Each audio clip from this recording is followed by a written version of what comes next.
Dr. Mark Jangizi here with your Science Moment. In the last video and in an earlier video, I talked about the culpability of folks who are in a mass hysteria, and can you hold them responsible if it really is a mass hysteria? Because this is a problem. A lot of people have been sort of realizing along with me that there's some kind of mass delusion, mass formation going on. Even Peter McCulloch is beginning to point this out on the basis of other sorts like Matthias Desmet and others that have been pointing out like me.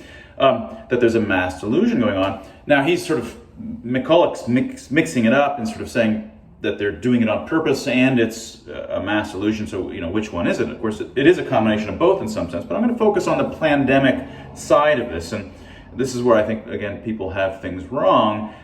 There's plenty of coordination once an avalanche starts. All of these things are tied together, and they're coordinating their activities together as the avalanche happens, because they're in fact, they're not independently moving. So one hits others, and those hit those, and they could be all coordinating with each other. But the reason that they're moving at all is something that's outside the system, and none of them are responsible per se for having started it. So in terms of culpability, I have a tendency to sometimes be very too abstract. So let's just ask ourselves, we know the kinds of the phenomena, we don't necessarily understand them, but mass hysteria, mass delusion, mass formation, moral panic is what underlied all of the great tragedies, societal level tragedies that we know of, and most of us are more familiar with those that occurred in the 20th century. But Nazi Germany and the Communist Revolution, both in Russia and Soviet Union and China, and Pol Pot and the Islamic Revolution. These and many other sorts of cases, all of them have sort of mass formation, where suddenly there's this new notion of enemies who are unclean, and it spreads throughout, and it's being policed not just top down, but also bottom up. These kinds of forces all are what envelop these societies, and for the first time, for most of us, we haven't experienced things like this. I mean, my family in Iran has. I never experienced this kind of thing until COVID hit. But most of you should be familiar with the fact that these sorts of events historically were mass delusions, and we're trying to make sense of that at FreeX, and others are trying to make sense of that. But did it ever occur to you to say that we shouldn't blame Hitler, or we shouldn't blame Stalin or Mao just because they were part of the mass delusion? Because they were part of the delusion. Hitler was drinking the Kool-Aid as well as giving it. They were all drinking the Kool-Aid. They were part and parcel of the mass formation.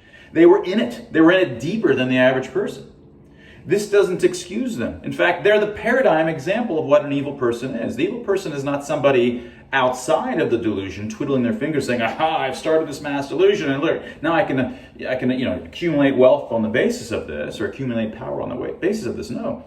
They're accumulating power within the delusion because they have their own moral scheme of how to make things a better place. And of course, that is in fact an evil thing to do, in our opinion, in terms of these characters that I mentioned. The analogy now of someone who's what I accuse you of being a conspiracy theorist on the COVID skeptic side, if you're looking for saying no, it's not enough to point out that the evil of our local leaders and our government leaders all around the world doing these immoral interventions of various kinds and abandoning civil liberties, abandoning free expression and abandoning informed consent.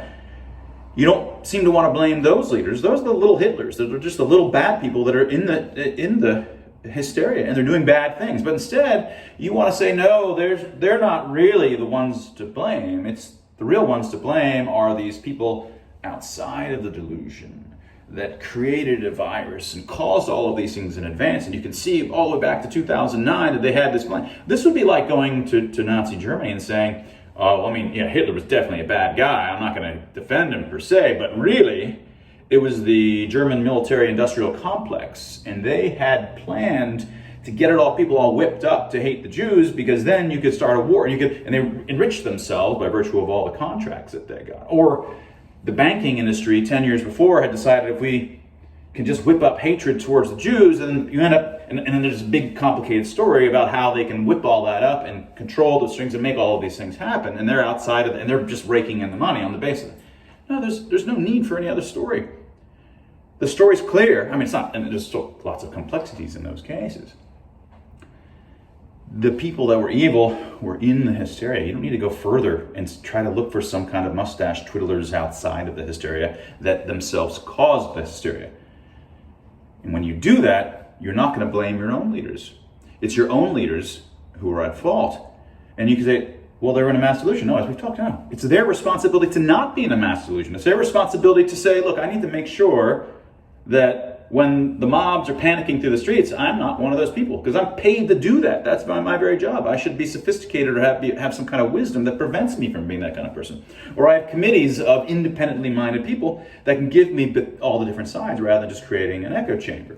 Or I can have a commitment, a fundamental commitment in my bones to civil liberty so that just in case I fall into a mass hysteria, then I don't start doing all these emergency powers, and because I don't have actual commitment to civil rights. One of the main reasons we have a commitment to civil rights is because all of us have failures and can suddenly find ourselves steeped in moral panic and then want to do stuff and violate other people's rights for the good. And man, believe me, when you want to do it, you're going to be doing it for the good. And you may also have some personal interest you may gain, but very often not. Sometimes their lives are spiraling downhill, these leaders.